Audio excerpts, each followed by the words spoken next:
Start करते हैं आज का सेशन। और आज हम लोग कॉन्स्टिट्यूशन ऑफ इंडिया के पार्ट 5 जो है सेंट्रल एडमिनिस्ट्रेशन वाला पार्ट, वो हम लोग उसको अब स्टार्ट करेंगे देखना।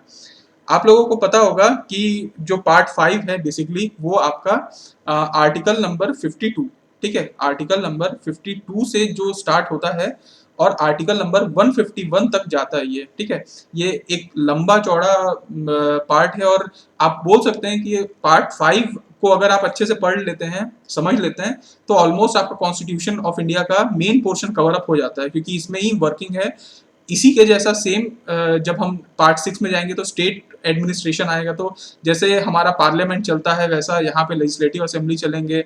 अगर वहाँ यहाँ पे पीएम होते हैं तो वहाँ पे सीएम होंगे, यहाँ पे अगर प्रेसिडेंट होंगे तो वहाँ पे गवर्नर होंगे, लेकिन लगभग लगभग सबका पावर एक जैसा रहता है। तो आप अगर इस पार्ट को अच्छे से कर लेते हैं तो स्टेट एडमिनिस्ट्रेशन बहुत आसान हो जाता है और ऑलमोस्ट आपका लगभग 40 से 50% आपका कॉन्स्टिट्यूशन यहीं पे खत्म हो जाता है ना। तो पार्ट 5 पढ़ना हमको बहुत जरूरी है। देखिए, ये आपका पार्ट 5 को थोड़ा सा ध्यान से देखिएगा। आर्टिकल नंबर 52 से आर्टिकल नंबर 151 तक ये जा रहा है। अब इसको हम लोग ना थोड़ा से क्लासिफाई कर लेते हैं कि ये कहाँ कहाँ से है। आप 52 से 73 अगर देखेंगे तो इसमें प्रेसिडेंट और वाइस प्रेसिडेंट के बारे में हमारे उल्लेख है। तो आप कहीं ना कहीं ये देखिएगा। फिर हमारा काउंसिल ऑफ मिनिस्टर है। देखिए, आप अगर मैं आपको ऐसे बताता हूँ ब्लैक स्क्रीन में कि जैसा मैंने आपको बताया था कि हमारा जो सेंट्रल एडमिनिस्ट्रेशन वाला एरिया है, सेंट्रल एडमिनिस्ट्रेशन, अब इस शब्द से आपको ये समझ में आता होगा कि सेंट्रल लेवल पे जो एडमिनिस्ट्रेशन होता है उसको सेंट्रल एडमिनिस्ट्रेशन बोलते हैं। इसके ना 3-4 भाग हैं। मतलब इसके आप बोल सकते हैं जैसे हमारे बॉडी में हाथ होते हैं, पैर होते हैं, वैसे ही सेंट्रल एडमिनिस्ट्रेशन के अलग अलग भाग हैं जो इसके भिन्न अंग हैं बेसिकली। तो हमारा जो डेमोक्रेसी है बेसिकली इन 3 चीजों पे बेसिकली बसा हुआ है। वो है आपका एग्जीक्यूटिव, आपका लेजिस्लेटिव और आपका जुडिशरी, ठीक है। ये इस चीज को हमेशा आप याद रखिएगा कि हमारा जो हमारा डेमोक्रेसी है या सेंट्रल एडमिनिस्ट्रेशन, ये 3 पे बसा हुआ है। दैट इज एग्जीक्यूटिव, ठीक है, लेजिस्लेटिव और आपका जुडिशरी।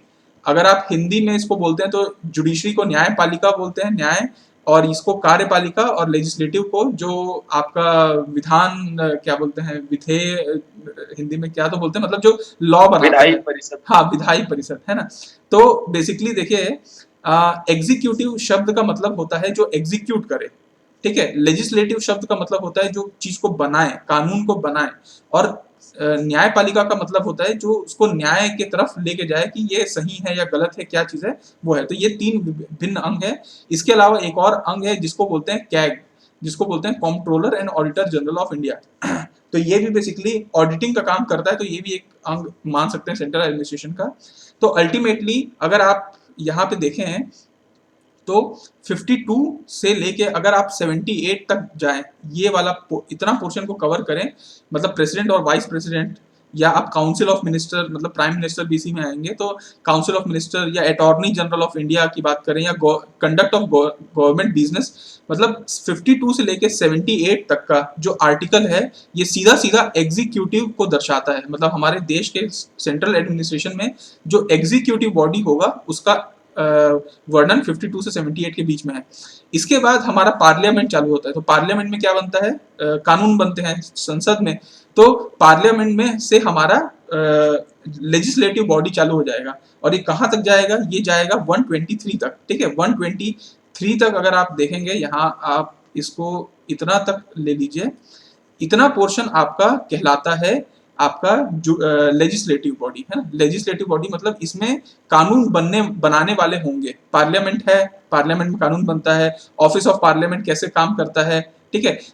मेंबर्स का डिस्क्वालिफिकेशन कैसे होता है, उनकी क्या पावर्स होती हैं, क्या प्रोसीजर होता है, फाइनेंशियल मैटर में क्या प्रोसीजर होता है, प्रोसीजर कैसे जनरली फॉलो किया जाता है, और लेजिस्लेटिव पावर प्रेसिडेंट का क्या है। प्रेसिडेंट के पास भी कानून बनाने की क्षमता होती है, ठीक है। तो लेजिस्लेटिव, तो जो जो कानून बना सकता है वो सारी चीज लेजिस्लेटिव में आ जाती है। तो हमारा जो सेकंड पार्ट है आपका, जो 79 से स्टार्ट होगा और आपका 123 तक जाएगा, वो आपका सेकेंड बॉडी होगा, दैट इज लेजिस्लेटिव।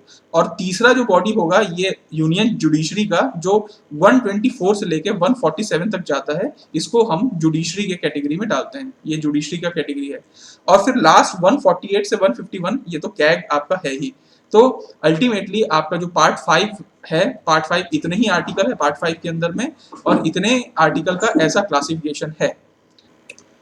ओके, तो यहां तक अगर आप लोगों को समझ में आया होगा, तो अब हम लोग आगे बढ़ते हैं और अब हम लोग ये देखते हैं कि देखिए अल्टीमेटली जो एग्जीक्यूटिव बॉडी है, ठीक है आपका, अगर हम लोग एग्जीक्यूटिव बॉडी देखें तो एग्जीक्यूटिव कौन कौन करता है बेसिकली, तो इसको हम लोग पहले से थोड़ा ध्यान से देखते हैं। देखिए एग्जीक्यूटिव की अगर आप बात करेंगे, जो हम लोग 52 से लेके 78 आर्टिकल तक जा रहे थे, तो एग्जीक्यूटिव 3 मेन आदमी हैं। एक प्रेसिडेंट ऑफ इंडिया है, ठीक है, एक वाइस प्रेसिडेंट ऑफ इंडिया है, और एक हमारा प्राइम मिनिस्टर है। तो ये 3 इंसान को हम लोगों को थोड़ा सा ठीक से देखना है, क्योंकि ये मेन एग्जीक्यूटिव बॉडी है और इनके बाद आगे अपन को देखना है। तो चलिए हम थोड़ा सा डिटेल में देखते हैं। सबसे पहले हम प्रेसिडेंट ऑफ इंडिया को देखते हैं। प्रेसिडेंट ऑफ इंडिया को थोड़ा डिटेल में देखेंगे और उसके बाद हम उसी से हम राष्ट्रपति वाइस प्रेसिडेंट ऑफ इंडिया को भी समझ जाएंगे।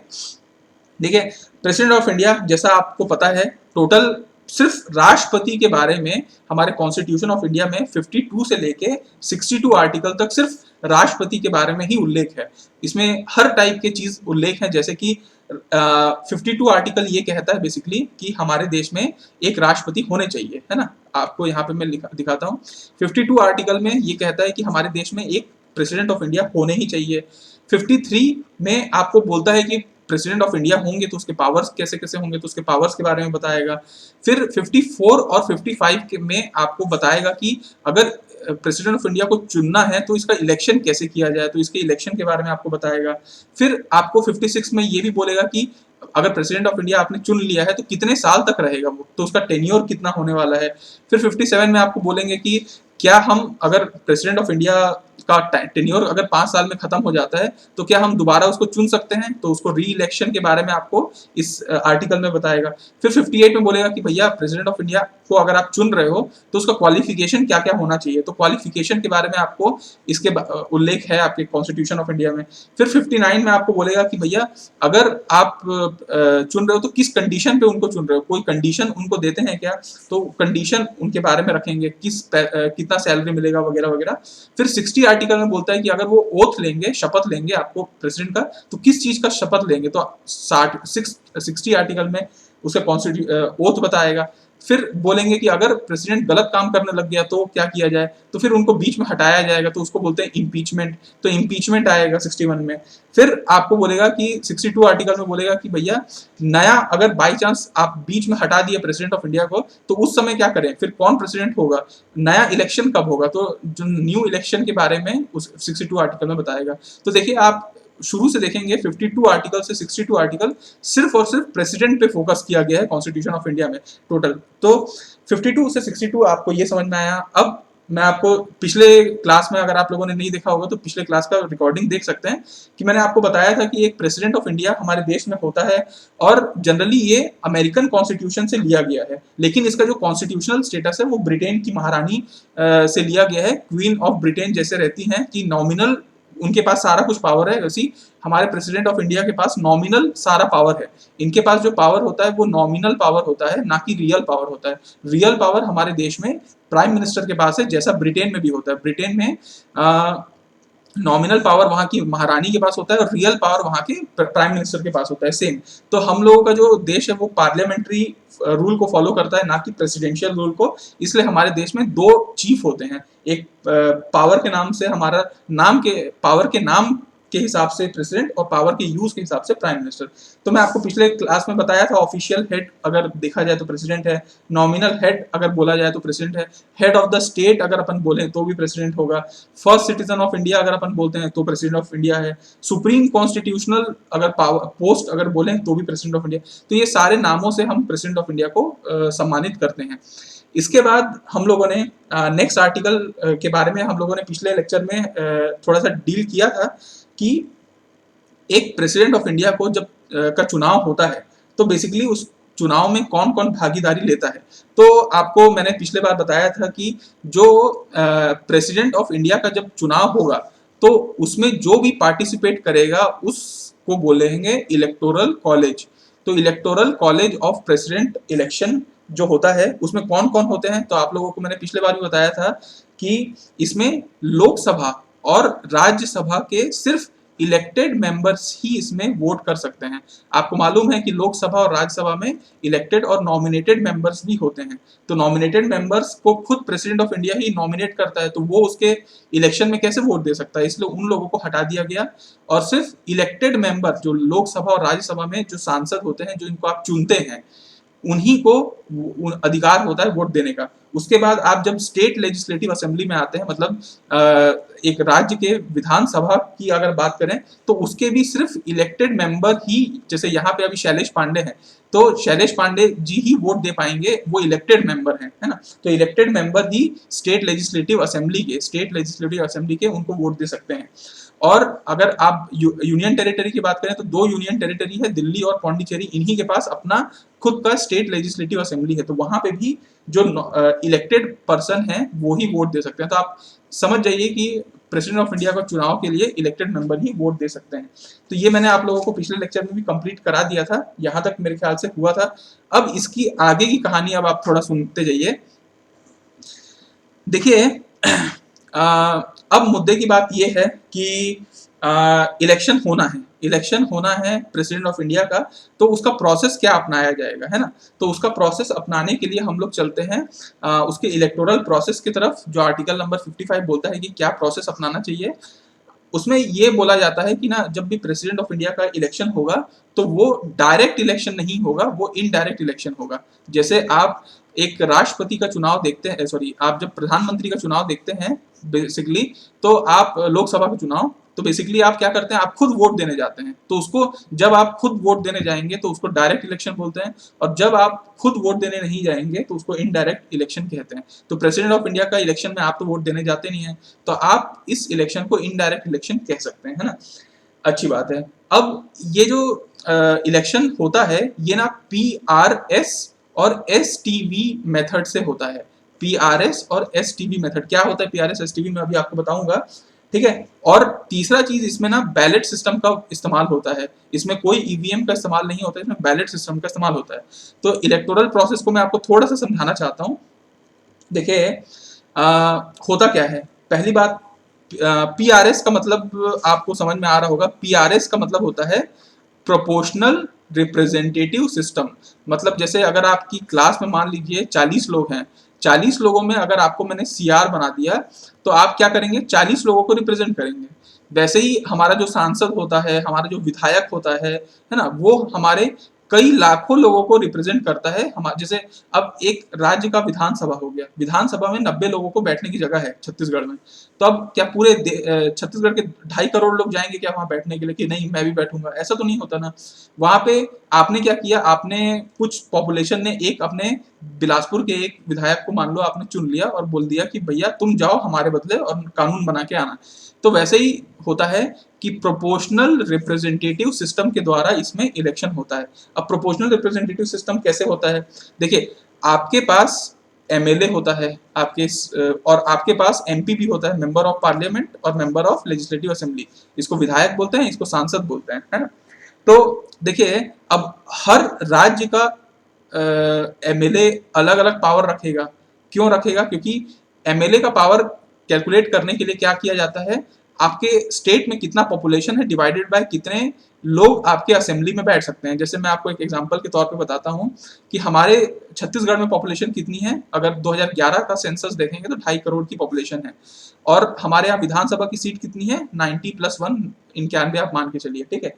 आप अगर इसको करेंगे, मतलब टोटल पॉपुलेशन डिवाइडेड बाय जितने लोग आप चुन रहे हैं, तो ये संख्या कितनी ज्यादा आएगी। तो आप क्या, इसको 1000 से आप डिवाइड भी कर देते हैं तो कुछ एक संख्या आती है, जैसे छत्तीसगढ़ की आप इसको सॉल्व करेंगे तो 129 के करीब आएगी। मतलब हमारे छत्तीसगढ़ में जो एक MLA की वैल्यू होगी जब वो प्रेसिडेंट इलेक्शन में वोट देने जाएगा, तो उसके इलेक्शन वैल्यू होगी 129।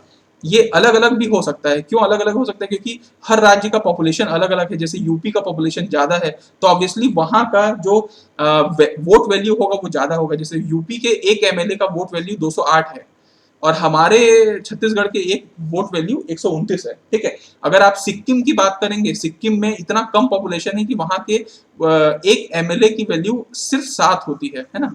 तो हर स्टेट का एमएलए का अपना अपना एक वैल्यू होता है, ठीक है। ये आप पहली बात तो इसको समझ लीजिए। दूसरी बात आपको ये समझना चाहिए कि एक एमपी, जो अब एमपी तो क्या है, पूरे देश में चुना जाता है, ठीक है। मतलब ये पूरे सेंट्रल लेवल पे हम लोगों को रिप्रेजेंट करते हैं। मतलब अब हम तो खुद संसद जा नहीं सकते, पार्लियामेंट जा नहीं सकते, तो हम लोग क्या करते हैं, बहुत सारे लोग मिलके एक सांसद को बोलते हैं कि भैया आप चले जाओ वहां पे रिप्रेजेंट करने। तो सांसद की वैल्यू फिक्स रहती है, मतलब टोटल एक सांसद एक एमपी की वैल्यू 708 होती है लगभग, है ना। तो ये वैल्यू पहले फिक्स रहती है। अब अल्टीमेट होता क्या है कि आपको एमएलए की वैल्यू पता चल गई, एमपी की वैल्यू पता चल गई। इलेक्टोरल कोटा क्या होता है कि जितने वोट्स होते हैं डिवाइडेड बाय जितनी वैकेंसी डिवाइडेड बाय +1, और ये एक्चुअल में होता क्या है, 50% ऑफ लीगल वोट आप बोल दीजिए +1। मतलब जैसे एक राष्ट्रपति चुनाव के लिए 2 लोग खड़े हैं, अब या 3 लोग खड़े हैं, जो जितने लोग भी खड़े हैं, तो अगर उसको 50% जितना लीगल वोट है उसका 50% से ज्यादा एक वोट अगर ज्यादा मिल गया तो वो प्रेसिडेंट ऑफ इंडिया बन जाता है ना। तो ये बेसिकली पीआरएस का सिस्टम होता है, प्रोपोर्शनल। अब देखिए इस सिस्टम से आपको समझ में तो आ रहा होगा कि ये प्रोपोर्शनल रिप्रेजेंटेटिव सिस्टम है, मतलब एक प्रोपोर्शन को रिप्रेजेंट करने के लिए ये सिस्टम बनाया गया है। तो अब हम लोग आगे बढ़ते हैं, और अब आपको ये समझ में आया होगा कि आपका प्रेसिडेंट ऑफ इंडिया ऐसे ही नहीं सेलेक्ट होता, वो उसकी बहुत कैलकुलेशन लगती है, एमएलए की अपनी अपनी वोट वैल्यू होती है, एमपी की वोट वैल्यू होती है, फिर वो सब एडअप होके आता है टोटल, जिसमें जैसे देखिएगा मैं आपको इसका एक कैलकुलेशन बताता हूँ। हमारे यहाँ टोटल कितने लेजिस्लेटिव असेंबली हैं, तो 29 जैसे राज्य हैं, तो 29 राज्य का 29 लेजिस्लेटिव असेंबली। अभी तो चलो एक कम हो गया है, तो 28 ही अपन मान के चलते हैं, ठीक है। अब लेकिन अभी मैं आपको लास्ट इलेक्शन के बारे में आपको बता रहा हूँ। जो लास्ट इलेक्शन हुआ था उस समय तो जम्मू कश्मीर एक स्टेट हुआ करता था। तो अभी मैं 29 उस समय की आपको बात बताता हूँ, 29 लेजिस्लेटिव असेंबली थे, और 2 दिल्ली और पौंडीचेरी का हो गया था, तो टोटल 31 लेजिस्लेटिव असेंबली टोटल थे, है ना। 31 लेजिस्लेटिव असेंबली में हर विधानसभा में अपने अपने एमएलए का वैल्यू कुछ अलग होगा, तो सबको टोटल मल्टीप्लाई करके सबको ऐड किया गया, तो टोटल पता चला कि टोटल 4120 एमएलए हमारे देश में मौजूद हैं। उस समय जब रामनाथ कोविंद जी का इलेक्शन हुआ था तब 4120 एमएलए मौजूद थे। तो इन्होंने बेसिकली इलेक्ट हुए थे इन लोगों ने, तो इन्होंने वोट दिया था। अब सब एक एक पर्सन की वोट वैल्यू अलग अलग है, वो सबको कैलकुलेट किया गया, तो पता चला कि 5,49,474 टोटल वैल्यू इन लोगों का आया था, है ना।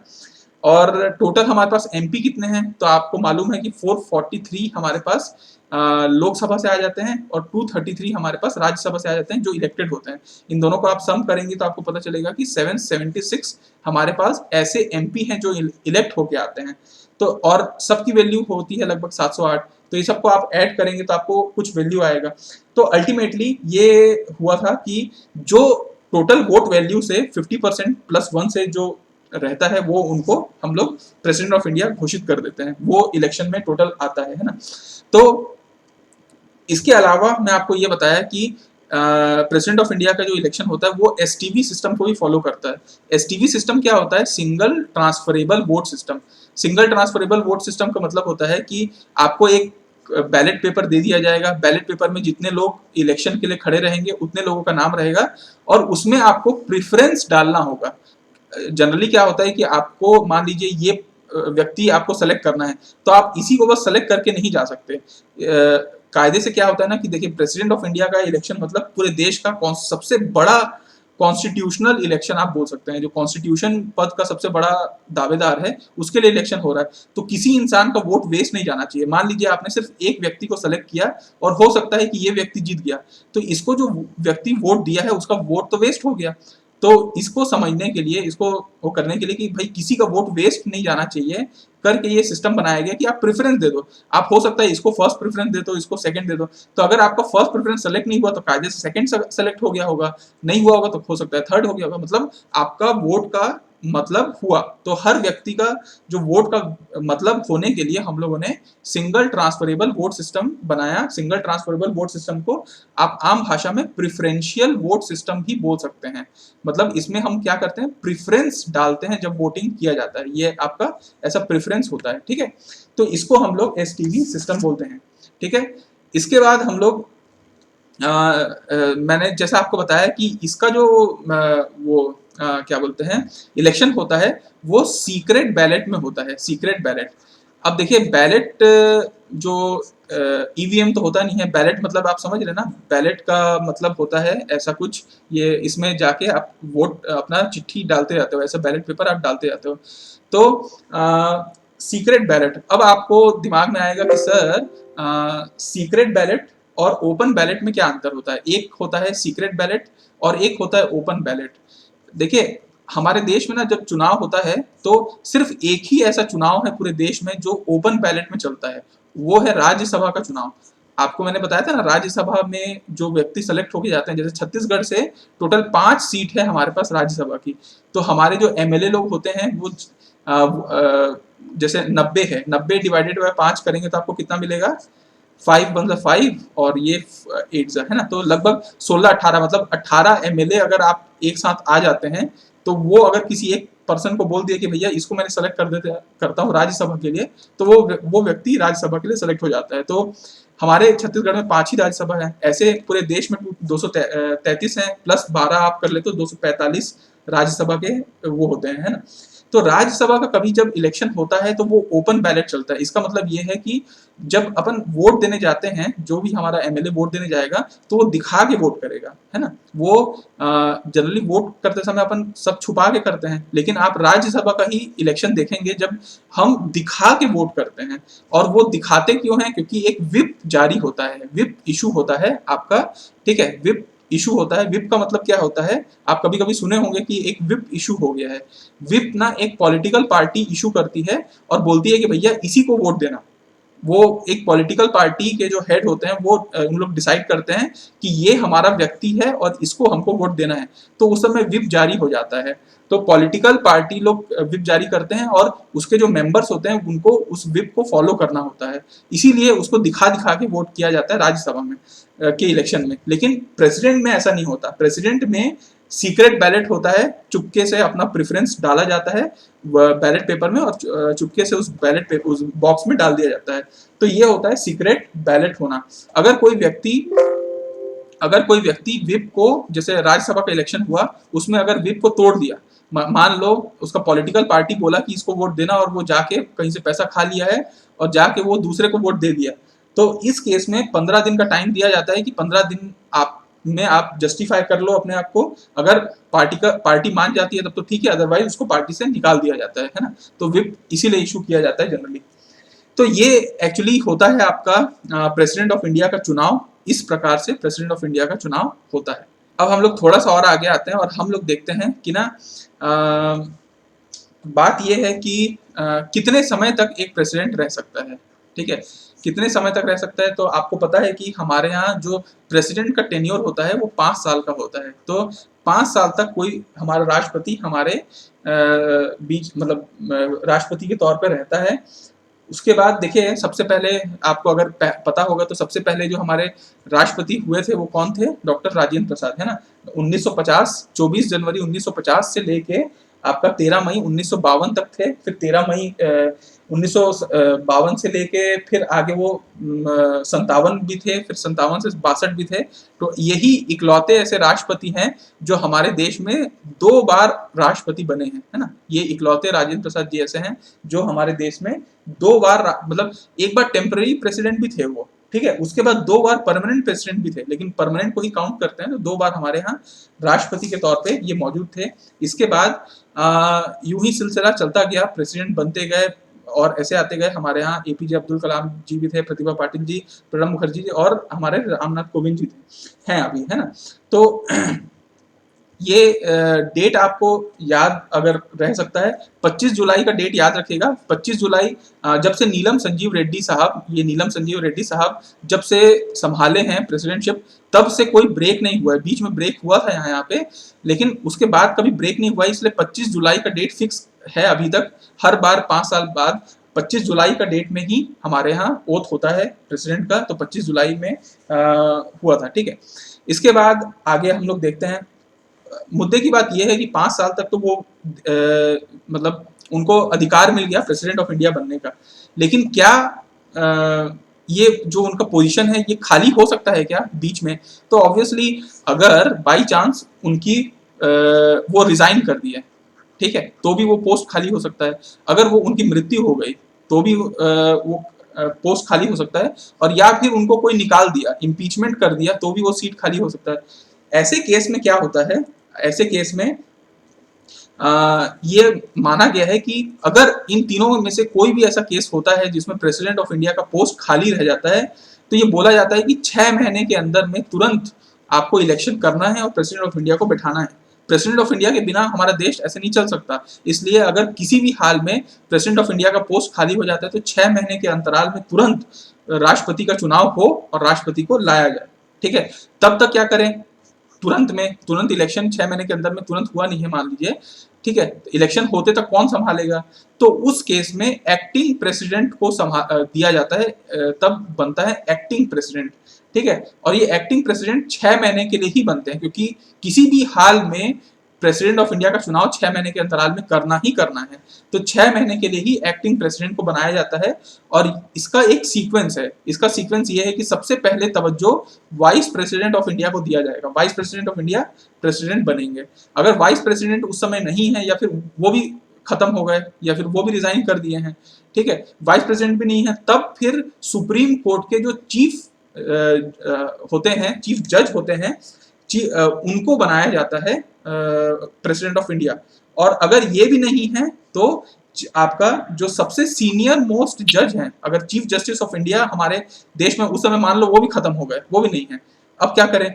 तो जो भी सीनियर मोस्ट जज होगा हमारे सुप्रीम कोर्ट का, उसको हम लोग प्रेसिडेंट बना देंगे। तो अभी तक देखिए ऐसा 3 बार ही हुआ है जब कोई एक्टिंग प्रेसिडेंट हमारे देश में बना है। 1969 के समय वीवी गिरी साहब ये वाइस प्रेसिडेंट थे, इन्होंने कमान संभाली थी। उसके बाद सडनली प्रॉब्लम हुई थी, तो फिर आपको next acting president of India हम लोगों को मोहम्मद हिदायतुल्लाह साहब, ये जो चीफ जस्टिस ऑफ इंडिया थे, उन्होंने संभाला था। और 1977 में एक बार बीडी जट्टी साहब ने भी ये कार्यभार संभाला था। तो आपको एक बार ऐसा क्वेश्चन भी पूछा जाता है कि एक्टिंग प्रेसिडेंट इनमें से कौन से चीफ जस्टिस थे, तो एक ही चीफ जस्टिस थे, आपको नाम याद रहना चाहिए, मोहम्मद हिदायतुल्लाह साहब ने एक्टिंग प्रेसिडेंट ऑफ इंडिया का कार्यभार संभाला था, है ना। इसके बाद आपको ये आता है कि क्या हम प्रेसिडेंट ऑफ इंडिया को कितने बार भी कितने बार भी बन सकता है क्या? तो देखिए, आप लोगों को अगर याद होगा कि यूएसए वगैरह में अगर आप देखेंगे, अमेरिका में, तो एक प्रेसिडेंट है वो 2 ही बार बन सकता है, 2 बार से अधिक नहीं बन सकता। इसलिए ओबामा साहब 2 बार बने, उसके बाद उनको छोड़ना ही पड़ गया, है ना। तो वैसा होता है, ठीक है। लेकिन हमारे यहाँ क्या होता है, हमारे यहाँ नंबर ऑफ टाइम, मतलब इनफाइनाइट नंबर ऑफ टाइम, आप जितने बार बनना चाहो बन जाओ। आप अगर आप हर बार चुनाव जीत जाते हो तो प्रेसिडेंट ऑफ इंडिया के लिए कोई वो नहीं है कि आप इतने ही बार बन सकते हो, इनफाइनाइट टाइम्स आप बन सकते हो, ठीक है। इनफाइनाइट तो नहीं बोल सकता भाई कि जितने साल वो जिएगा उतने साल ही बनेगा। लेकिन अभी तक हमारे देश में सिर्फ एक ही प्रेसिडेंट ऐसे हैं जो 2 बार बने हैं, वो राजेंद्र प्रसाद ही साहब हैं। बाकी तो अभी तक कोई बना नहीं है, जबकि हमारे पास संविधान में ऐसा है कि वो बार बार री इलेक्ट हो सकता है। इसी के बाद आपको एलिजिबिलिटी कंडीशन भी बोला जाता है कि ऐसा क्या एलिजिबिलिटी कंडीशन है जिसमें एक राष्ट्रपति बनता है। तो इसका कुछ कंडीशन है कि भैया वो देश का नागरिक होना चाहिए, वो सिटीजन होने चाहिए, ठीक है, 35 साल से ऊपर होने चाहिए। अगर आप 35 साल से ऊपर हैं तो आप बन सकते हैं, है ना। और दूसरी बात, ऑफिस ऑफ प्रॉफिट नहीं होना चाहिए। ऑफिस ऑफ प्रॉफिट का मतलब ये होता है कि कोई एक्स्ट्रा कमाई हो रही है क्या उनकी, ठीक है। मतलब अगर वो किसी गवर्नमेंट पोस्ट में है और एक्स्ट्रा कमाई कर रहे हैं तो वो ऑफिस ऑफ प्रॉफिट है, तो ऑफिस ऑफ प्रॉफिट नहीं होना चाहिए। और लोकसभा के मेंबर बनने के एलिजिबल होना चाहिए, लोकसभा के ना, बता रहा हूँ, लोकसभा के मेंबर बनने के एलिजिबल होने चाहिए। ये सब एलिजिबिलिटी कंडीशन है। उसके बाद देखिए, अब उनका टर्म्स एंड कंडीशन की अगर बात करें कि उनको टर्म्स एंड कंडीशन क्या मिलते हैं, तो आपको मैं 7th पे कमीशन के बारे में बताता हूँ। 7th पे कमीशन के हिसाब से उनको सैलरी अभी 5 लाख रुपए पर मंथ मिलती है, ठीक है, 5 लाख रुपीज पर मंथ उनकी सैलरी है। और अगर वो रिटायर होंगे 5 साल बाद तो उनको 1.5 लाख रुपए पर मंथ पेंशन मिलेगा। और ये सब पैसा कहाँ से आता है? ये सब पैसा कॉन्सोलिडेटेड फंड ऑफ इंडिया में चार्ज किया जाता है। अब कॉन्सोलिडेटेड फंड ऑफ इंडिया तो आप समझते होंगे कि गवर्नमेंट जो भी पैसा अपना रखती है वो सब कंसोलिडेटेड फंड ऑफ इंडिया में रखती है पैसा, है ना। तो कंसोलिडेटेड फंड ऑफ इंडिया में ये पैसा चार्ज होता है। अब ये पैसा इनको कितना सैलरी दिया जाए ये कौन डिसाइड करता है, तो पार्लियामेंट इस चीज का फैसला लेती है। पार्लियामेंट मतलब हमारा संसद, जिसमें सब सांसद लोग बैठते हैं। तो आपके पार्लियामेंट ये डिसाइड करती है कि आपका इनको कितनी सैलरी मिलनी चाहिए वगैरह वगैरह, ये सारा पे और अलाउंस उनको पार्लियामेंट डिसाइड करती है। उसके बाद आता है कि राष्ट्रपति को ओथ कौन दिलाते हैं, शपथ कौन दिलाता है। तो राष्ट्रपति को शपथ हमेशा चीफ जस्टिस ऑफ इंडिया जो होते हैं, सुप्रीम कोर्ट के चीफ जस्टिस ऑफ इंडिया जो जिनको बोला जाता है, वो उनको शपथ दिलाते हैं, है ना। उस समय जब रामनाथ कोविंद जी थे तो जो शपथ दिलाए थे उनका नाम था JS खेहर, है ना। तो JS खेहर साहब ने रामनाथ कोविंद जी को शपथ दिलाया था।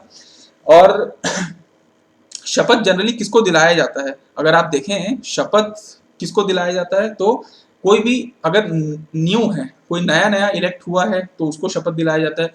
एक्टिंग प्रेसिडेंट अगर कोई बन रहा है तो उसको भी शपथ दिलाया जाता है, ठीक है। और अगर कोई मान लीजिए कोई एक दिन के लिए भी राष्ट्रपति बना ना, उसको भी शपथ दिलाना ही पड़ेगा। तो शपथ तो हर केस में दिलाना ही पड़ता है ना। कौन दिलाता है, तो चीफ जस्टिस ऑफ इंडिया शपथ दिलाते हैं, ठीक है। अगर चीफ जस्टिस ऑफ इंडिया को उस समय कुछ हो गया है, बीमारी हो गई है, कुछ नहीं है वो, तो फिर कौन दिलाता है, तो सीनियर मोस्ट जज, जो भी सीनियर मोस्ट जज होंगे सुप्रीम कोर्ट के, वो उनको शपथ दिला देंगे, है ना। अच्छा, ये कहाँ पे शपथ ग्रहण समारोह होता है, तो ये जो आपका पार्लियामेंट का जो हॉल है ना, पार्लियामेंट का हॉल, वहां पे इसका शपथ दिलाया जाता है। सेंट्रल हॉल ऑफ पार्लियामेंट इसको बोलते हैं, वहां पे इनका शपथ समारोह होता है ना। राष्ट्रपति एक ऐसे इंसान हैं और सुप्रीम कोर्ट के जो CJI होते हैं, चीफ जस्टिस ऑफ इंडिया, ये दोनों ही पूरे देश में ऐसे इंसान हैं जो शपथ लेते हैं, तो हमारे संविधान का शपथ लेते हैं। आप याद रखिएगा, हमारे देश में जितने भी हैं, इवन प्राइम मिनिस्टर से लेके आप हमारे कोई भी चीज का आप कोई भी इंसान का लें, जो शपथ लेता है वो शपथ किसका लेता है, अपने पद और गोपनीयता का, है ना। गोपनीयता, पद और गोपनीयता मतलब इसको बोलते हैं पोस्ट और सीक्रेसी, मतलब सीक्रेट रखेगा अपना सब चीज। तो पोस्ट और सीक्रेसी की शपथ लेते हैं। लेकिन सिर्फ हमारे देश में दो ही लोग ऐसे हैं, राष्ट्रपति और चीफ जस्टिस ऑफ इंडिया। ये दोनों क्या करते हैं, हमारे संविधान की शपथ लेते हैं और ये बोलते हैं कि मैं इस देश के संविधान को प्रिजर्व करूंगा, इस संविधान को प्रिजर्व करूंगा, इसकी रक्षा करूंगा, डिफेंड करूंगा और प्रोटेक्ट करूंगा, ठीक है। ये इस चीज की वो हमारे यहाँ शपथ ली जाती है, ठीक है। रामनाथ कोविंद जी भी 25 जुलाई को शपथ लिए थे, 25 जुलाई 2017 को, ठीक है। इन्होंने शपथ लिया था, JS खेहर साहब ने दिलवाया था। अगर आप देखें तो इनका जो ये पर्सन वाइज अगर आप देखें, देखिए अगर आप इधर से पर्सन वाइज देखेंगे तो आपको ये टोटल 14वें इंसान दिखेंगे, 14th पर्सन वाइज अगर आपको दिखेंगे। लेकिन अगर आप पोस्ट वाइज देखेंगे तो ये 15th प्रेसिडेंट ऑफ इंडिया है, क्योंकि राजेंद्र प्रसाद जी 2 बार प्रेसिडेंट रहे हैं। तो ओवरऑल ये पोस्ट वाइज ये 15th प्रेसिडेंट ऑफ इंडिया है और इंसान वाइज ये 14th प्रेसिडेंट है ना।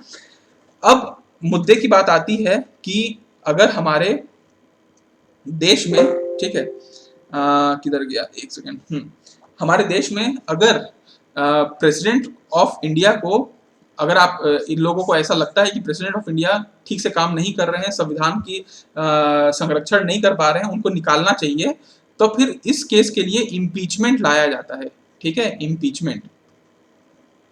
इम्पीचमेंट का मतलब होता है ये कॉन्स्टिट्यूशनल प्रोसेस होता है जिसमें प्रेसिडेंट ऑफ इंडिया को रिमूव किया जाता है उनके पद से, है ना। जनरली ये USA के संविधान से लिया गया है, आप कभी देखे होंगे ट्रम्प के लिए भी इम्पीचमेंट लाया गया था। तो इम्पीचमेंट होता है बेसिकली USA कॉन्स्टिट्यूशन से लिया गया था। अगर इसका आधार क्या है, क्यों ऐसा किया जाता है, अगर प्रेसिडेंट ऑफ इंडिया कोई संविधान को वायलेट करता है, क्योंकि वो शपथ तो संविधान का लिया है, अगर संविधान का वायलेशन करता है या फिर वो कोई बैड कंडक्ट करता है, मतलब अच्छा उसका स्वभाव नहीं है, बैड कंडक्ट करता है, तो उसको इम्पीचमेंट लाया जा सकता है। ये कैसे लाते हैं, अगर आप देखेंगे इसका पूरा प्रोसेस, तो मैं आपको इसका एक प्रोसेस बताता हूँ। देखिए, सबसे पहले लोकसभा या राज्यसभा, इन दोनों, इनमें से कोई भी एक सभा में सबसे पहले 1/4 मेंबर जो होते हैं, 1/4 मेंबर चाहे लोकसभा के 1/4 मेंबर देखेंगे तो 545 का 1/4 कर लीजिए, राज्यसभा की अगर आप बात करेंगे तो 245 का 1/4 कर लीजिए। तो 1/4 मेंबर सबसे पहले एक रेजोल्यूशन लेके आते हैं, ठीक है, रेजोल्यूशन लेके आते हैं कि हमको ये प्रेसिडेंट ऑफ इंडिया को इम्पीचमेंट करना है। जिस सभा में भी सबसे पहले ये प्रपोजल नहीं, ये रिजोल्यूशन आता है, ये रेजोल्यूशन जिस सभा में भी आता है वो सभा फर्स्ट हाउस कहलाता है, ठीक है। जो जिस भी सभा में आएगा, कोई किसी में भी आ सकता है, वो हाउस सबसे पहले फर्स्ट हाउस कहलाता है। और यहाँ पे उनके ऊपर चार्जेस फ्रेम होते हैं कि भैया आपने ये किया है, आपने वो किया है, ऐसा किया है, फलाना ठिकाना, वो चार्जेस फ्रेम होते जाते हैं। और ये चार्जेस जब फ्रेम हो जाते हैं तो फिर इसमें वोटिंग होती है। जिस सभा में भी ये फर्स्ट हाउस में आएगा उसमें वोटिंग होगा, और अगर 2/3 मेंबर से ऊपर अगर इसको ऑफ टोटल सीट, मतलब जितने भी सीट हैं उस सभा के, उसका टोटल सीट का 2/3 से ऊपर अगर वोट कर दिए कि हाँ हमको इम्पीचमेंट करना है, तब जाके वो सेकेंड हाउस के पास जाता है, ठीक है। जो भी मतलब अगर ये फर्स्ट हाउस है तो फिर ये सेकेंड हाउस बन जाएगा, फिर सेकेंड हाउस के पास जाता है। सेकेंड हाउस में इस चार्जेस के ऊपर इंक्वायरी बैठेगा, यहाँ पे इंक्वायरी बैठता है कि ये चार्जेस सही है कि नहीं। अब इंक्वायरी होने के बाद प्रेसिडेंट ऑफ इंडिया को जस्टिफिकेशन देने के लिए मौका मिलेगा। मतलब अभी तक तो प्रेसिडेंट ऑफ इंडिया को पूछा भी नहीं गया कि आप सही हो गलत हो। दुनिया में लोग अपने आप में ही चार्ज फ्रेम किए, पहले तो रेजोल्यूशन लाए, चार्ज फ्रेम किए, 2/3 से वोटिंग भी कर डाले, फिर उनके ऊपर इंक्वायरी बैठा कि वो चार्ज सही है कि नहीं। जब यहाँ पे पता चलेगा कि चार्ज सही है, लोगों का वोटिंग भी हो गया, तब प्रेसिडेंट ऑफ इंडिया को बोला जाएगा कि भैया आप अब जस्टिफाई दे सकते हो, अपने आप के में सफाई दे सकते हो। आप खुद भी दे सकते हो, या फिर आपको अगर कोई लॉयर रखना है तो आप लॉयर भी रख सकते हो, है ना। ये हो गया। और अगर प्रेसिडेंट ऑफ इंडिया का जस्टिफिकेशन लोगों को नहीं भाया और उसके बाद भी सेकेंड हाउस में भी 2/3 वोट से अगर इसको पास कर दिया गया इस रेजोल्यूशन को, तो उस केस में प्रेसिडेंट ऑफ इंडिया अपने पद से हट जाता है और उसका इम्पीचमेंट हो जाता है। तो ये इम्पीचमेंट एक कॉन्स्टिट्यूशनल प्रोसेस है, आप देख सकते हैं, ठीक है। इस पूरे प्रोसेस के दौरान प्रेसिडेंट ऑफ इंडिया कभी भी प्रिसाइडिंग ऑफिसर नहीं होता। हर चीज में राष्ट्रपति को सबसे उच्च दर्जे का माना जाता है और प्रिसाइडिंग ऑफिसर वही रहता है, लेकिन अपने खुद के इम्पीचमेंट में तो वो नहीं रह सकता प्रिसाइडिंग। इसलिए इस प्रोसेस में प्रिसाइडिंग ऑफिसर राष्ट्रपति कभी भी नहीं रहता, ठीक है। और अगर राष्ट्रपति एक बार इम्पीच हो गया तो फिर वो दोबारा री इलेक्शन में कभी नहीं आ सकता। ये री इलेक्शन का एक टर्म है, कंडीशन है कि भैया आप इम्पीचमेंट ना हुआ रहा, मतलब पहले ही अगर वो गिल्टी साबित हो गया तो फिर री इलेक्शन में तो दोबारा आ नहीं सकता, ठीक है। एक और चीज आपको बताना था इसी में, वो ये है कि देखिए जब प्रेसिडेंट ऑफ इंडिया का इलेक्शन होता है तो आपको पता है कि उस समय कौन कौन आते हैं, इलेक्टेड एमपी आते हैं, है ना। इलेक्टेड एमपी वोट देने आते हैं, फिर इलेक्टेड एमएलए वोट देने आते हैं, ये दोनों आपको पता है। और आपका दिल्ली और पौंडीचेरी के भी आ जाते हैं, ठीक है। लेकिन जब राष्ट्रपति का वो होता है, इम्पीचमेंट होता है, इस समय में सिर्फ एमपी आते हैं ऑफ लोकसभा और राज्यसभा। इसमें नॉमिनेटेड लोग भी रहेंगे, आप याद रखिएगा। इसमें ना सिर्फ मैं एमपी बोला हूँ, यहाँ पे इलेक्टेड एमपी बोला हूँ, इसका मतलब सिर्फ इलेक्टेड वाले थे। इसमें एमपी बोला मतलब इसमें इलेक्टेड भी रहेंगे और इसमें नॉमिनेटेड भी रहेंगे, लेकिन एमएलए नहीं आएंगे। यहाँ पे एमएलए बिल्कुल भी इम्पीचमेंट में भाग नहीं लेंगे। तो आपको दो चीज याद रखना है, एमएलए वोटिंग देने समय, इलेक्शन के समय वोट देते हैं, लेकिन इम्पीचमेंट के समय वोट नहीं देते। और नॉमिनेटेड लोग ऐसे होते हैं जो इस समय वोट नहीं देते, लेकिन इस समय इम्पीचमेंट के समय वोट देते हैं। तो ये दो चीज का डिफरेंस आप लोगों को समझना है। थोड़ा सा मैं आप लोगों को एक हल्का सा वो बता देता हूँ, क्योंकि हमारे अभी करंट प्रेसिडेंट रामनाथ कोविंद जी है, तो रामनाथ कोविंद जी के बारे में थोड़ा सा जानकारी आपको दे देता हूँ। 25 जुलाई 2017 में इन्होंने राष्ट्रपति पद का ओथ लिया था, ठीक है। बेसिकली ये कानपुर से आते हैं, कानपुर के पुरौक गांव है, वहां से आते हैं। और बेसिकली ये गवर्नर थे, बिहार के गवर्नर थे, है ना। तो और ये सेकंड दलित प्रेसिडेंट हैं, पोस्ट वाइज 15th प्रेसिडेंट हैं, ठीक है। और इनको जो वोटिंग मिला था उसको उन्होंने 65.65% इनको वोट मिला, जिसके वजह से ये जीत गए। इनके अपोजिट में मीरा कुमारी जी थे और उनको 34.35% वोट मिला था, तो वो हार गई थी चुनाव। ये इनको वोट मिला और बेसिकली बस यही है इनकी कहानी। 1945 में ये पैदा हुए थे। तो अल्टीमेटली मैं आपको एग्जीक्यूटिव का एक पार्ट समझा पाया हूँगा, जो है आपका प्रेसिडेंट ऑफ इंडिया। अब मैं आपको अगर आप वाइस प्रेसिडेंट ऑफ इंडिया की बात करेंगे तो देखिए, वाइस प्रेसिडेंट ऑफ इंडिया की अगर अपन बात करते हैं तो आर्टिकल नंबर 63 से लेके सिर्फ 66 तक वाइस प्रेसिडेंट ऑफ इंडिया के बारे में उल्लेख है। 63 में ये बोलता है कि हमारे देश में एक वाइस प्रेसिडेंट ऑफ इंडिया होना चाहिए। 64 आर्टिकल में ये बोलता है कि जो भी हमारे देश में वाइस प्रेसिडेंट ऑफ इंडिया रहेंगे वो राज्यसभा के हेड होंगे। आपको पता है ना, देखिए लोकसभा का जो हेड होता है इसको स्पीकर कहा जाता है। लोकसभा में देखिए आपको मैं दिखाता हूँ, ये मान लीजिए लोकसभा बैठा हुआ है, तो यहाँ पे जो हेड बैठेगा वो कौन होगा, वो उसका स्पीकर होगा, है ना। और अभी कौन है स्पीकर, कोई बता सकता है? ओम बिरला साहब, है ना। हाँ, और राज्यसभा का भी तो यहाँ पे कोई ना कोई हेड बैठेगा। तो हमारे देश में जो भी राज्यसभा हेड के बारे में कभी भी हमारे देश में कोई उल्लेखित नहीं है ना। जो भी वाइस प्रेसिडेंट ऑफ इंडिया बनेंगे वो बाय डिफॉल्ट वो राज्यसभा के हेड बन जाएंगे, है ना। तो ये हमारे 64th में है, ठीक है। 65 आर्टिकल में ये भी कहता है कि अगर प्रेसिडेंट ऑफ इंडिया नहीं है तो ये प्रेसिडेंट ऑफ इंडिया के जैसा बिहेव कर सकते हैं। और 66 आर्टिकल में ये बोलता है कि इनका टेन्योर कितना रहेगा, तो ये भी 5 साल रहेगा। तो अल्टीमेटली अभी कौन है vice president of India? Venkaiah Naidu. हाँ, एग्जैक्टली, वेरी गुड, आप लोगों को सबको पता है, गुड। अब तो वाइस प्रेसिडेंट ऑफ इंडिया के बारे में अब हम लोगों को ज्यादा पढ़ना नहीं है, मेन हम इंसान के पास आते हैं, जो कि आर्टिकल नंबर आपका 74, आर्टिकल नंबर 74 से लेके 78 तक हमारे को बताया गया है। 74 से 78, 74 में बेसिकली ये बताया गया है कि हमारे देश में ना एक काउंसिल ऑफ मिनिस्टर होने चाहिए। फिर 75 में बोलता है कि काउंसिल ऑफ मिनिस्टर में सबसे मेन जो मिनिस्टर होना चाहिए वो प्राइम होना चाहिए, तो वो है प्राइम मिनिस्टर। तो 75 आर्टिकल में प्राइम मिनिस्टर के बारे में उल्लेखित है। 76 आर्टिकल में हमारे देश का अटॉर्नी जनरल ऑफ इंडिया के बारे में उल्लेख है। अटॉर्नी जनरल ऑफ इंडिया क्या होता है, देखिए गवर्नमेंट बनती है, एक गवर्नमेंट है, ठीक है, गवर्नमेंट है। अब गवर्नमेंट को कई जगह पे डिफेंड करना पड़ता है। जैसे कई लोग होते हैं जो क्या बोलते हैं आपके कोर्ट में, वहां पे आप क्या करते हैं, न्यायालय में जाके गवर्नमेंट के खिलाफ कोई पिटीशन फाइल कर देते हैं कि भैया मेरे साथ ये गलत हुआ है, मेरे साथ वो गलत हुआ है ना। कई बार आप देखे होंगे कि गवर्नमेंट को फटकार लगता है, गवर्नमेंट को ये हुआ, या गवर्नमेंट, तो गवर्नमेंट को न्यायालय में कोई रिप्रेजेंट करने वाला वकील तो चाहिए ना। तो गवर्नमेंट का जो सबसे बड़ा वकील होता है, मतलब आप बोल सकते हैं सेंट्रल गवर्नमेंट का जो सबसे बड़ा वकील होता है, उस वकील को बोलते हैं अटॉर्नी जनरल ऑफ इंडिया, ठीक है। और हमारे यहाँ जो स्टेट में होता है उसको एडवोकेट जनरल बोलते हैं, ठीक है।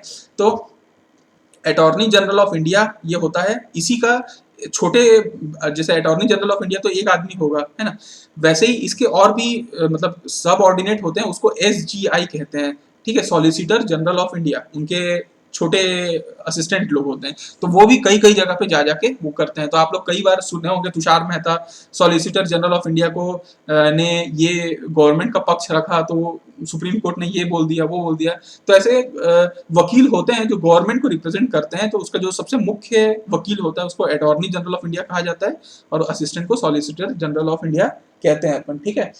तो अल्टीमेटली ये कुछ है, ठीक है। फिर 77 में देखिए, 76 आर्टिकल तक तो मैं बताया आपको। 77 आर्टिकल में ये कहते हैं कि हमारे देश में कोई भी काम होगा, ठीक है, तो वो in the name of president of India होगा। मतलब जैसे मतलब कोई भी, जैसे आपको बताया ना, नॉमिनल पावर सब प्रेसिडेंट ऑफ इंडिया के हाथ में है, रियल पावर इनके। तो काम कौन करेगा, प्राइम मिनिस्टर करेगा, लेकिन किसके नाम से करेगा, प्रेसिडेंट ऑफ इंडिया के नाम से करेगा। इसलिए आर्टिकल नंबर 77 में बोला गया है कि प्राइम मिनिस्टर जो भी होगा, काउंसिल ऑफ मिनिस्टर जो भी होगा, वो जॉइंटली रिस्पॉन्सिबल होंगे, ठीक है। तो और किसके नाम पे करेंगे? प्रेसिडेंट ऑफ इंडिया के नाम पे ये सब करेंगे।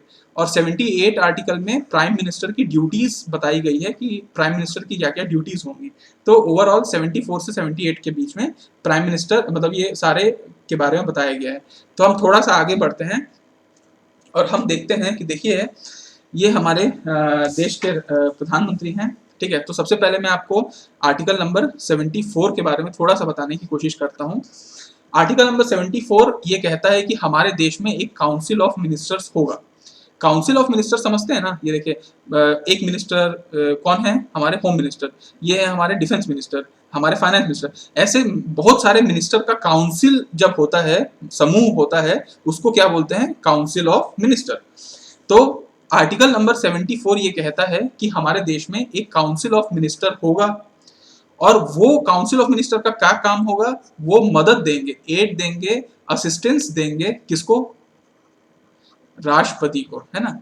आप कहीं भी ये मत सोचिएगा कि council of minister prime minister को मदद करते हैं। Council of minister, article number 74 ये कहता है कि काउंसिल ऑफ मिनिस्टर एड और असिस्टेंस देंगे, किसको? राष्ट्रपति को, प्रेसिडेंट ऑफ इंडिया को, ठीक है।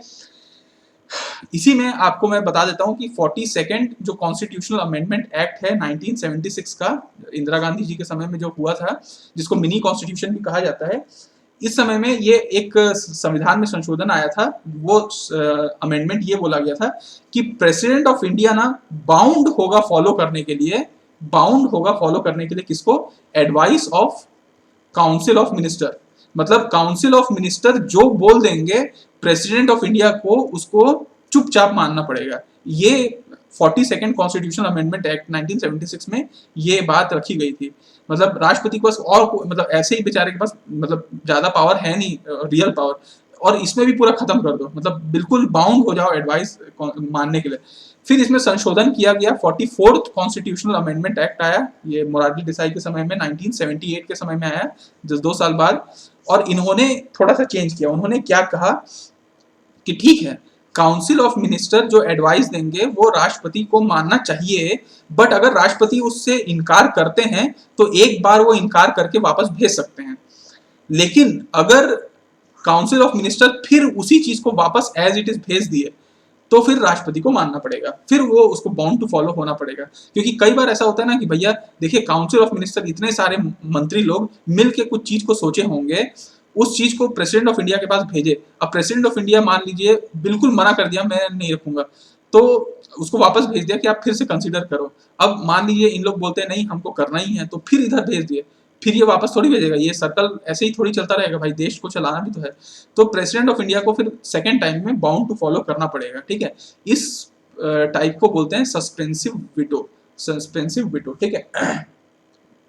अब आता है, देखिए अब मुद्दे की बात यह है, काउंसिल ऑफ मिनिस्टर आप समझ गए, सारे मंत्रियों के समूह को काउंसिल ऑफ मिनिस्टर कहते हैं। इसमें अलग अलग प्रकार के मिनिस्टर होते हैं।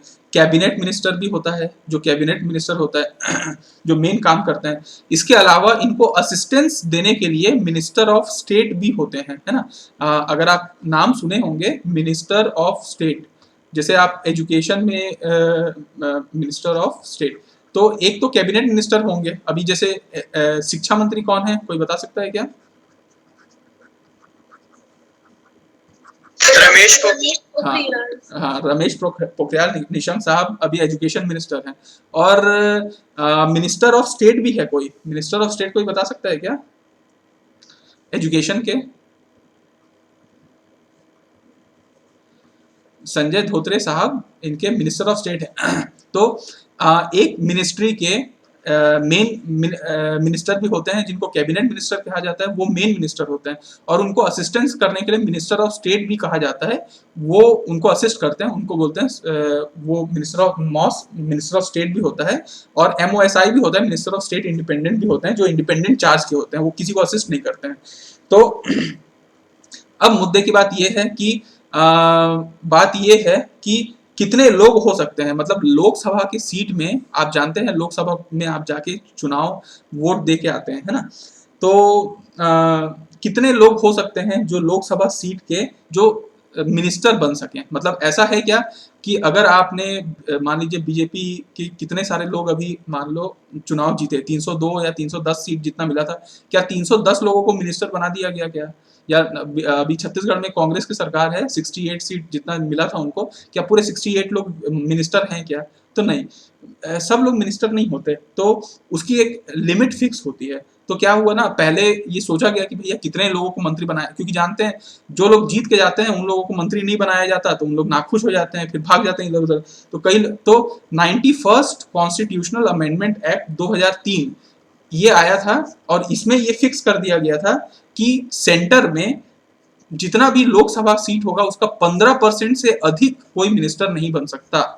ये एक फिक्स क्राइटेरिया है कि लोकसभा सीट में कितने होते हैं, 545 है ना, तो 545 का 15%, उतने से ज्यादा लोग आपके मंत्री नहीं बन सकते। वैसे ही आपके विधानसभा में भी, लेजिस्लेटिव असेंबली में भी जितने सीट हैं उसके 15% से अधिक लोग मंत्री नहीं बन सकते। इसीलिए आप देखे होंगे कि फिक्स मंत्रिमंडल होता है, मंत्रिमंडल। ठीक है, ओके।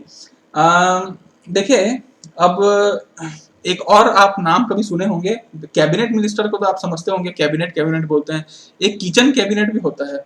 किचन कैबिनेट मतलब ये होता है जो प्रधानमंत्री के एकदम क्लोज होते हैं ना, जो बहुत मंत्री तो बहुत सारे हैं, 75 लोग हो सकते हैं मंत्री हो, लेकिन सब प्राइम मिनिस्टर के बहुत क्लोज नहीं होते। जैसे होम मिनिस्टर हैं, डिफेंस मिनिस्टर, फाइनेंस, जो एकदम क्लोज होते हैं उनको किचन कैबिनेट कहा जाता है, या इंटरनल कैबिनेट भी बोला जाता है। ठीक है, तो इसको हम लोग, ये टोटल आपका आर्टिकल नंबर 74 ये कहता है।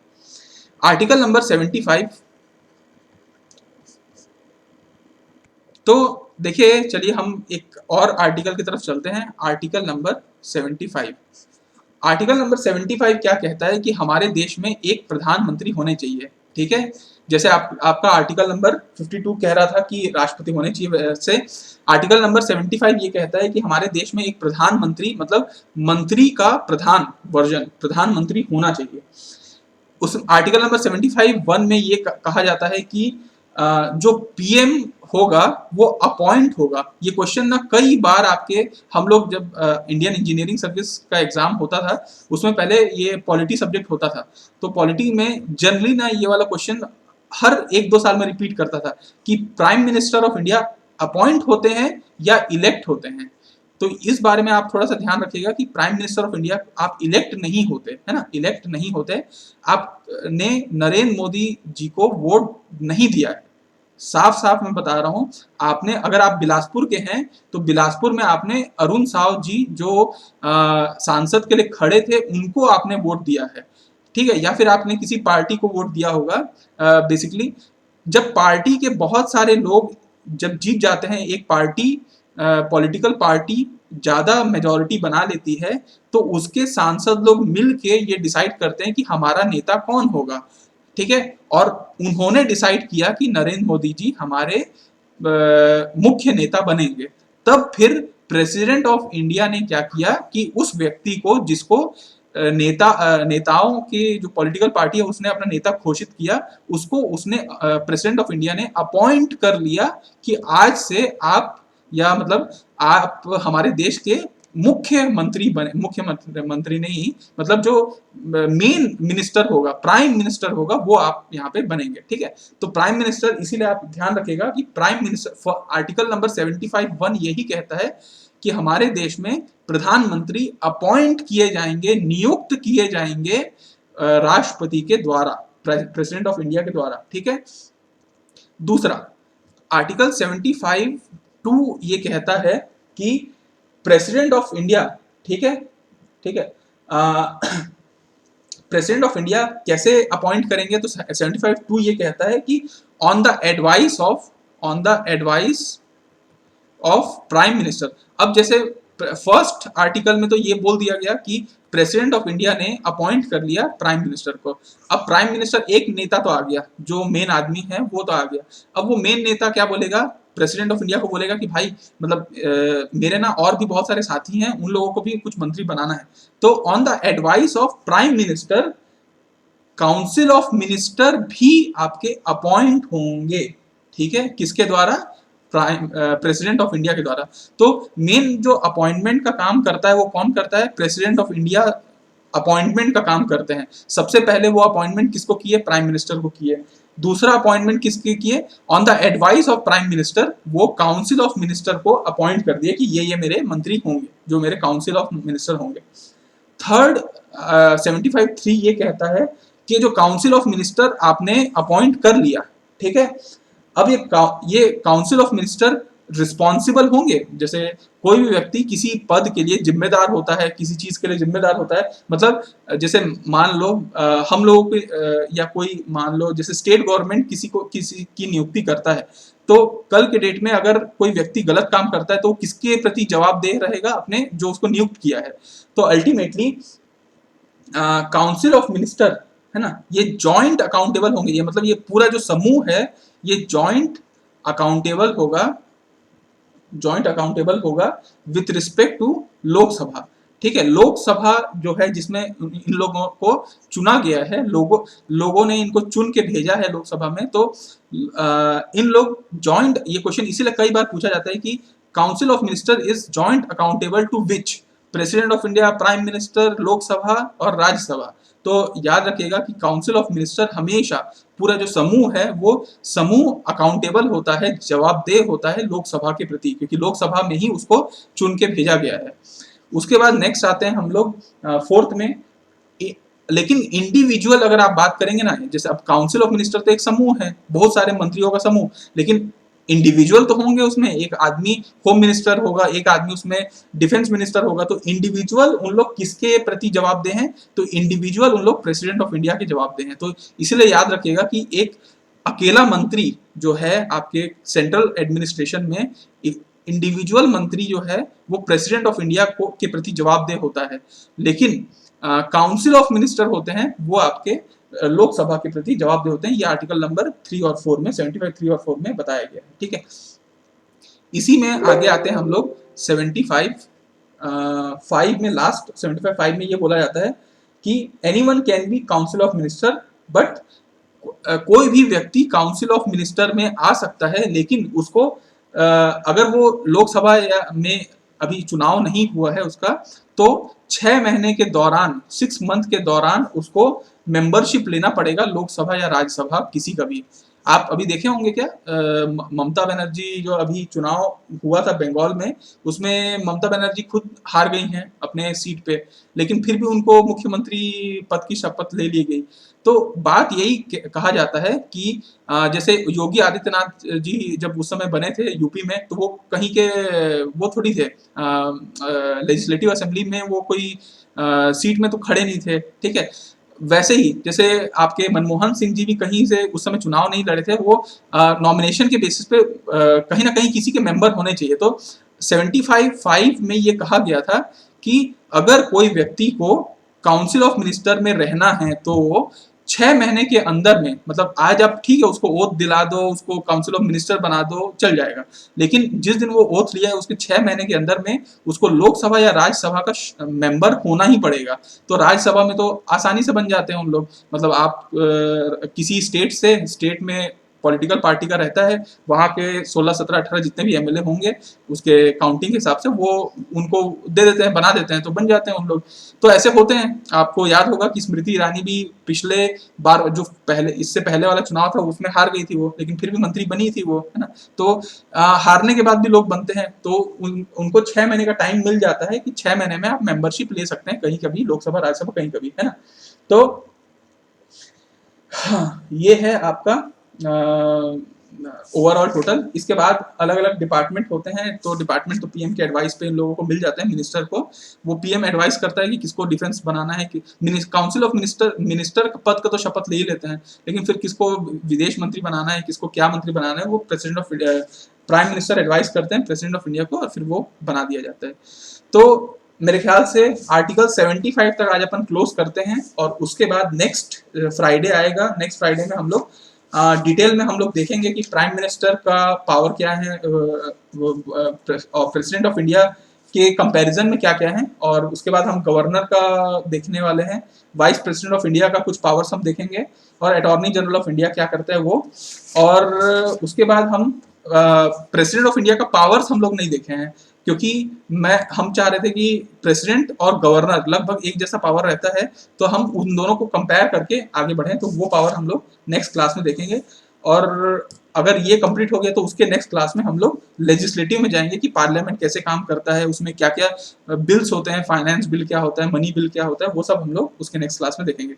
तो आई होप इस लेक्चर के लिए हम लोग इतना रखते हैं।